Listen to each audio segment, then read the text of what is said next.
Alright, thank you for joining us this time for Get Creative. We will be doing an oil pastel sunset scene. If you joined us for any of the in-persons, we really tried to get out over the water this time, and it's such a lovely season to spend some time outdoors, really enjoying the beauty of nature.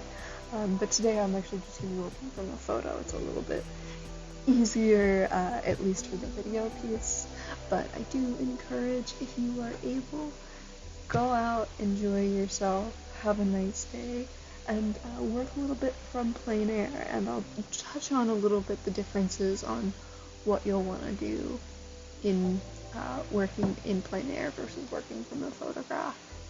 But let's go ahead and get started on doing our oil pastel sunset scene.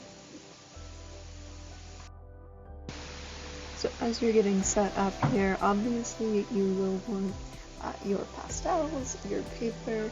If this is your first time working with pastels, you'll also probably want a couple of extra sheets of paper just so you can work with a couple of pages of getting used to the medium, testing out some blending techniques, things like that, just to get a little bit more comfortable before you work up to your final piece. You'll need your reference, whether you're working from an image or going outdoors. I'd recommend you also have some paper towels, baby wipes, something to keep your hands clean, because oil pastels are pretty notorious for smudging, getting on your hands, and once they're on your hands, they'll start smudging all over your page, and you'll just end up with a big gray blob, which is not really what we're looking for when we're trying to create this lovely scene here. I also have some Q-tips right up here. I'm going to use these to help me blend in some of my smaller detailed areas here. That works great if you are a sketcher or a pencil worker, and you have tortillons or small blending points. Those will also work great. But if you're working on a budget, the Q-tips will work just fine for you. So those are kind of your basics that you'll need. I'm also going to be talking about some of the other additional things. We're going to be looking at adding in a little bit of oil onto our pastels to actually help them blend a little bit better once we're trying to work through getting this lovely gradient in our sky here. So if you want to add a little bit of extra things, you can have a little bit of baby oil. Something like this is going to work really great to help you get a little bit of extra smoothness in your blending. So let's go ahead and actually start adding some color here. And what we're going to do in general is we're going to be looking at our scene in general chunks of color. So I typically say, because for me, I wear glasses. If I were to take my glasses off, but for a normal person, if they were just to squint, what colors, areas do you see? So we've got a big chunk of our sky, and that's in several different color gradients. We have our sort of mid-toned ground here, and if we want to actually make these definitions of lines, we can. If we want to have them just entirely black and just entirely in silhouette, we also can.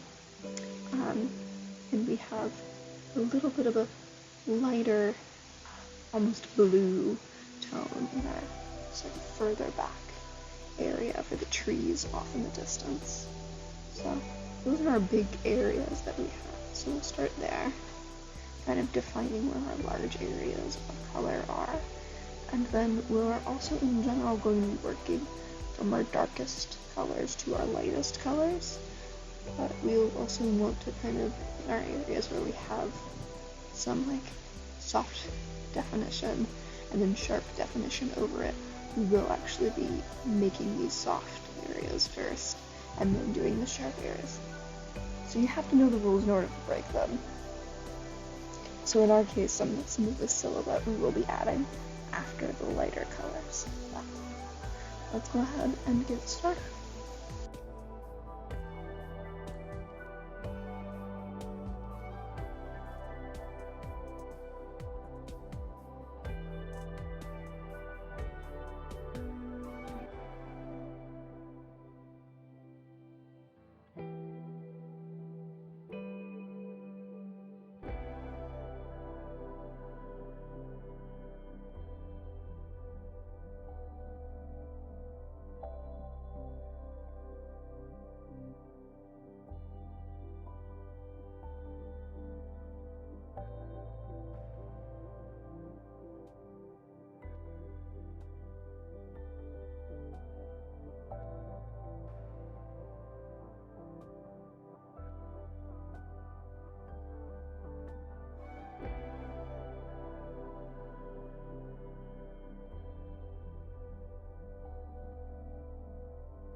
So the biggest thing to remember when you're working with these is focus on your areas together that you'll want to keep blending together. So if you're working on the sky and you want it to all blend together, work on that all as a single unit and then go in on your other areas.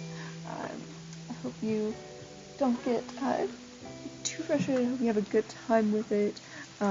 Pastels can be a very challenging medium to get comfortable with, especially if you're a person that likes to impart a lot of details, but they can be very fun and freeing if you let yourself really get into the moment and get into the process.